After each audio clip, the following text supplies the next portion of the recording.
Bismillahirrahmanirrahim. Assalamualaikum warahmatullahi wabarakatuh. Waalaikumsalam. Kembali lagi bersama kami di acara Bisalah Ramadan, di mana yang akan menemani teman-teman menunggu waktunya berbuka puasa. Saya Wayasri sebagai host pada kegiatan sore hari ini, di mana saya akan ditemani narasumber yang sangat Masya Allah, yaitu Ustadz Syarifuddin, di mana beliau akan membawakan tema yang berjudul Cerdas dalam Beramal.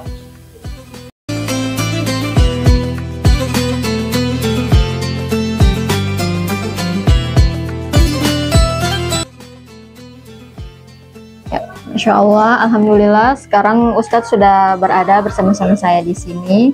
Ya, Assalamualaikum Pak Ustadz. Waalaikumsalam warahmatullahi wabarakatuh. Ya, bagaimana hari ini keadaannya Pak Ustadz? Alhamdulillah, masih sehat walafiat. Ya, langsung saja kepada Pak Ustadz, kita persilahkan untuk memaparkan materi. Ya. Bismillah, alhamdulillahi wassalatu wassalamu ala rasulillah wa ala alihi wa sahbihi ajma'in. Asyhadu an la ilaha illallah wahdahu la syarikalah wa asyhadu anna Muhammadan abduhu wa rasuluh. Kembali kita bersyukur di kesempatan sore hari ini Allah masih mengizinkan kita untuk kembali dalam suasana menanti saat-saatnya berbuka puasa. Jangan lupa ada satu sunnah sebenarnya yang kita sering tinggalkan untuk menjelang berbuka puasa ini adalah memperbanyak doa. Karena salah satu tempat atau waktu mustajabnya doa itu yaitu di waktu berbuka. Maka perbanyaklah doa di saat-saat kita menjelang waktu berbuka ini. Baik, kita diberi tema pada hari ini tentang cerdas dalam beramal. Mungkin ada yang mengatakan apakah perlu kecerdasan untuk beramal kepada Allah Subhanahu wa Ta'ala. Kalau kata orang untuk mengelola kehidupan keduniaan kita, untuk mengelola maisha kita, pencaharian kita ke setiap harinya dibutuhkan kecerdasan, maka tentunya untuk kepentingan akhirat yang berupa amal pun dibutuhkan kecerdasan. Kalau dalam kehidupan keduniaan saja, semakin cerdas kita mengelola tentang kehidupan, tentang maisha, tentang pekerjaan, maka seseorang pun akan mendapatkan hasil yang diharapkan. Contoh sederhana, ada orang yang dengan kecerdasannya mengelola usahanya misalnya. Terkadang dia tidak lagi tinggal diam dengan usahanya itu, atau mungkin dia lebih banyak terlihat untuk bepergian ke sana kemari, bahkan ke luar negeri. Tetapi kita melihat usahanya bisa berjalan. Artinya apa? Ada kecerdasan dia untuk memanage segalanya. Dia bisa memanage karyawannya. Dia bisa memanage sistem usahanya sehingga dia bisa memantaunya dari jarak jauh. Sehingga dia dalam setiap harinya itu cukup memantau bagaimana pelaporan, bagaimana pemasukan, bagaimana barang misalnya dan lain sebagainya tanpa dia harus terlibat langsung. Ini salah satu contoh sederhana bagaimana untuk kehidupan dunia saja yang dikelola dengan cerdas akan membuahkan hasil yang maksimal. Demikian pula dalam beramal. Nabi telah mengingatkan kepada kita, al-kaisu mandana nafsahu wa amila lima ba'da maut. Orang yang cerdas adalah orang yang dapat menahan hawa nafsunya dan dia beramal untuk kehidupan setelah kematiannya.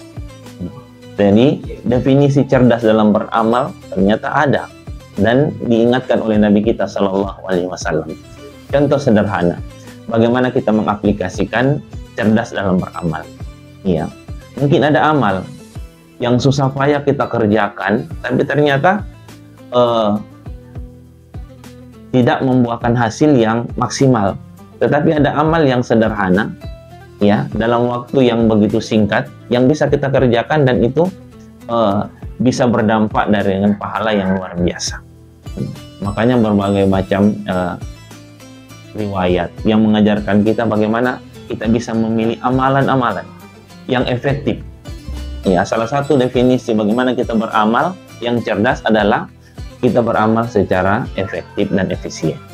Ya, bagaimana kita melakukan amal itu mungkin tidak memakan waktu yang begitu panjang, tetapi dampaknya sampai memakan waktu yang begitu panjang.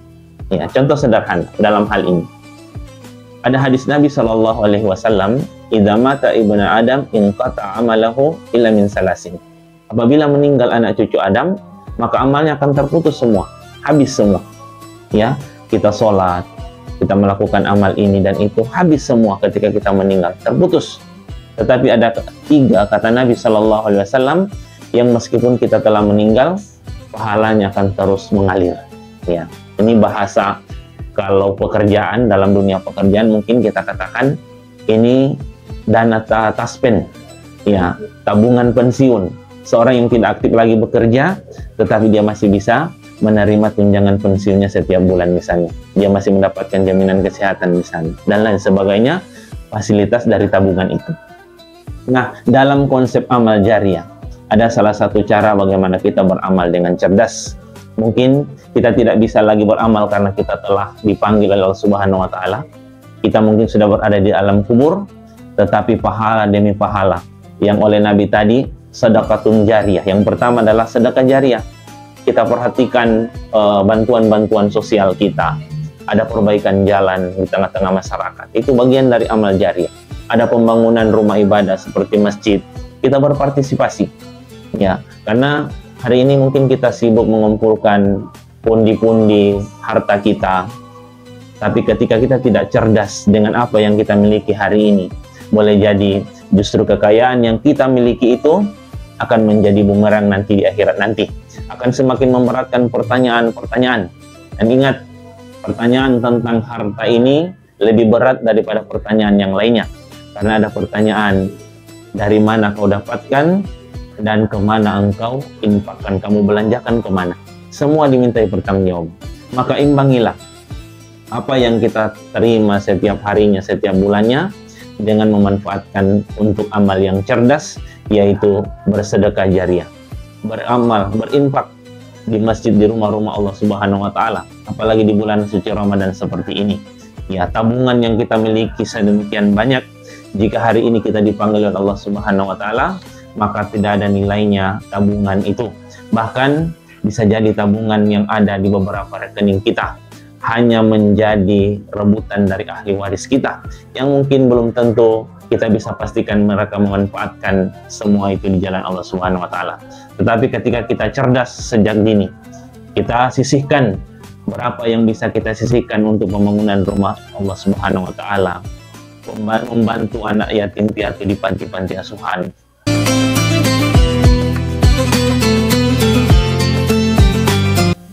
Ya, Masya Allah, terima kasih Ustadz atas penyampaian materinya. Di sini saya punya beberapa pertanyaan. Yang pertama itu, bagaimana pendapat Pak Ustadz tentang orang yang beramal tapi dikontenkan? Oh, iya. Ini lagi tren-trennya. Bahkan bukan cuma masalah amal, hampir semua aktivitas keseharian kayaknya sudah dijadikan konten. Kalau ditanya bagaimana tentang orang beramal, kembali pada niat masing-masing.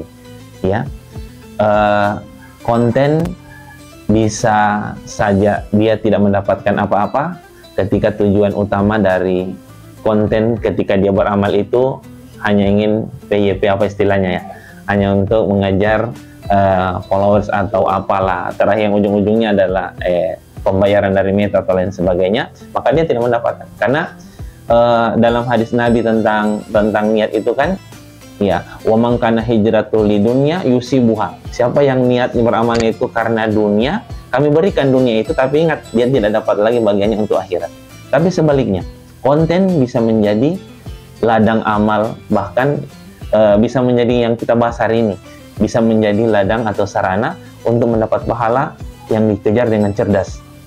Karena seorang yang telah meninggal, kontennya kan masih ada, rekamannya masih ada, dan ketika terus dinonton oleh orang dan itu menjadi motivasi, misalnya dia pernah menyumbang ke suatu masjid dan ada misalnya pengurus masjid yang rekam misalnya, dan itu jadikan konten misalnya, orang menonton itu akan termotivasi dan orang melihat itu justru berlomba-lomba untuk membantu misalnya pembangunan masjid, maka dia mendapatkan terus ya dari konten yang ada itu, justru itu menjadi ladang amal bagi orang yang membuat tadi.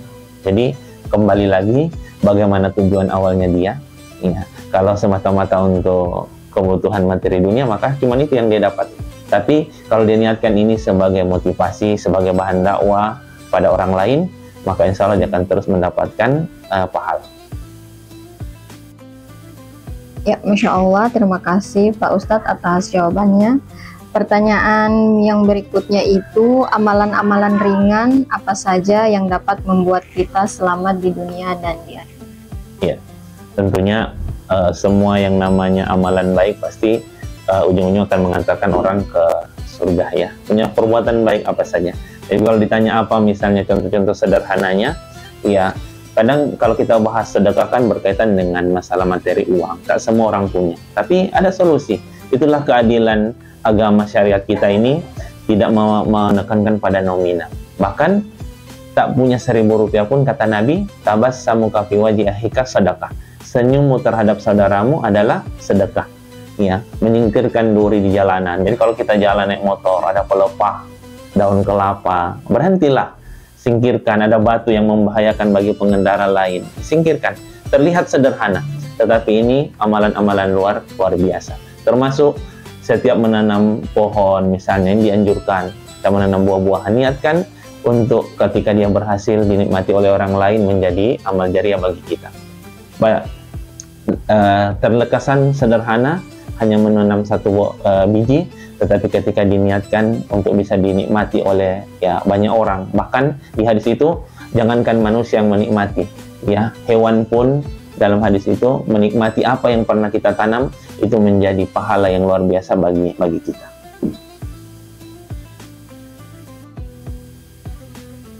Ya, Masya Allah, terima kasih Ustadz. Di sini pertanyaan yang berikut itu, jika seorang anak, orang tuanya itu sudah meninggal. Nah, di mana dikatakan kalau orang tua yang sudah meninggal itu pada saat anaknya beramal soleh atau melakukan kebaikan, itu orang tuanya juga dapat ibadahnya, amalannya itu. Nah, pertanyaannya saya di sini, jika anaknya ini melakukan hal-hal buruk atau hal-hal yang maksiat begitu Pak Ustadz, apakah orang tuanya juga dapat dampaknya atau tidak begitu Ustadz? Iya. Ya. Terima kasih. Kalau yang melakukan kebaikan, anak yang melakukan kebaikan sudah jelas, semua kita tahu, pasti orang tua juga senang nanti di sana. Ini yang pertanyaan ketika anaknya melakukan keburukan. Tadi pertanyaan apakah orangnya dapat? Bisa iya, bisa tidak. Iya. Kalau bisa iya, ketika orang tuanya memang tak sekata pun atau tak pernah mengarahkan anaknya untuk melakukan kebaikan, dia biarkan ya, dan itu adalah tanggung jawab dia. Karena dalam hadis kan anaknya itu beriman atau mau jadi Yahudi atau Nasrani, kan tanggung jawab katanya dalam riwayat itu orang tua. Jadi yang inilah keadilan Islam, dilihat seberapa besar kita itu sudah menunaikan apa yang menjadi kewajiban kita. Soal hasilnya, kata Allah, itu urusan Allah. Ya, karena para nabi pun tak bisa. Innaka la tahdi man ahbabta. Engkau, kata Allah Subhanahu wa taala, wahai Muhammad, tidak bisa memberi petunjuk pada orang yang engkau cintai. Mungkin engkau cinta pamanmu, engkau cinta saudaramu, tapi hidayah itu dari Allah. Jadi seberapa besar orang tua sudah pernah memberi nasihat, itu sudah cukup bagi orang tua. Selebihnya itu adalah tanggung jawab sang anak kalau dia tidak mengikuti. Ada nabi yang anak-anaknya tidak ikut, seperti Nabi Nuh alaihissalam. Anaknya, beberapa bahkan istrinya tidak mau ikut pada beliau, dan itu sudah di luar tanggung jawab Nabi Nuh alaihissalam, karena dia sudah mendakwakan, sudah mengingatkan.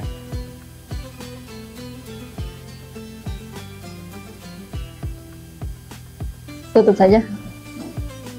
Tapi boleh lagi satu. Kayak apa guru, kayak misalkan kan kayak ada orang kayak ya, Masya Allah, terima kasih Ustadz. Di sini saya punya pertanyaan yang terakhir. Ya, apa hukumnya jika uang hasil riba begitu Ustadz baru disedekahkan ke masjid atau dikasih ke anak yatim begitu Pak Ustadz? Apa hukumnya? Iya, saya pernah mendapatkan ada perbedaan pendapat ulama. Ada yang tidak membolehkan. Yang tidak membolehkan mungkin punya argumen juga bahwa jangan kau campur, ada ayat Al-Quran, wala talbisul haqqa bil batil, jangan kau campur adukan antara yang benar atau yang baik dengan yang batil, yang buruk. Ya, itu mungkin salah satu argumennya. Tapi ada juga yang mengatakan misalnya pendapat sebagian ulama, misalnya kita ini punya tabungan di bank yang hampir semua jenis bank itu ya tetap menerapkan sistem bunga, meskipun dia syariah tetap akan menginduk pada aturan Bank Indonesia atau Bank Dunia, yang itu semuanya pasti ada. Nah, para ulama yang memberi solusi hasil dari bunga-bunga itu yang sudah sepakat ulama itu adalah riba, itu disalurkan ke fasilitas sosial, ya. Tapi sebagian katanya jangan disumbangkan kepada rumah-rumah ibadah, ya. Misalnya pembuatan toilet atau jalan, jangan yang berbentuk rumah ibadah. Barangkali itu wallahu a'lam bishawab. Ya, Masya Allah, terima kasih Ustadz. Ya, tak terasa kita sudah berada di penghujung acara. Mungkin dari Pak Ustadz ada kesimpulan dari materi yang dibahas. Banyak sekali. Subhanal Malikil Quddus, Subhanal Malikil Quddus, Subhanal Malikil Quddus, Subuhun Quddusun Rabbuna Rabbul Malaikati War-Ruh, Subuhun Quddusun Rabbuna Rabbul Malaikati War-Ruh, Subuhun Quddusun Rabbuna Rabbul Malaikati War-Ruh. Asyhadu an la ilaha illallah, astagfirullah. Nas'alukal jannata wa na'udzu bika minan nar. Asyhadu an la ilaha illallah, astagfirullah. Nas'alukal jannata wa na'udzu bika minan nar. Asyhadu an la ilaha illallah, astagfirullah. Nas'alukal jannata wa na'udzu bika minan nar.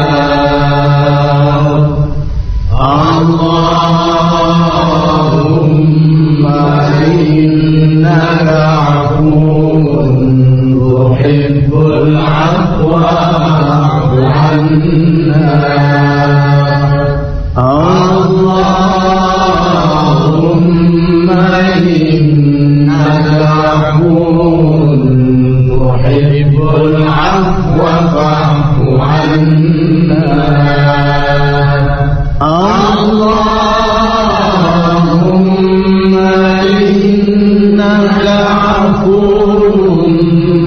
تحب العفو فاعف عنا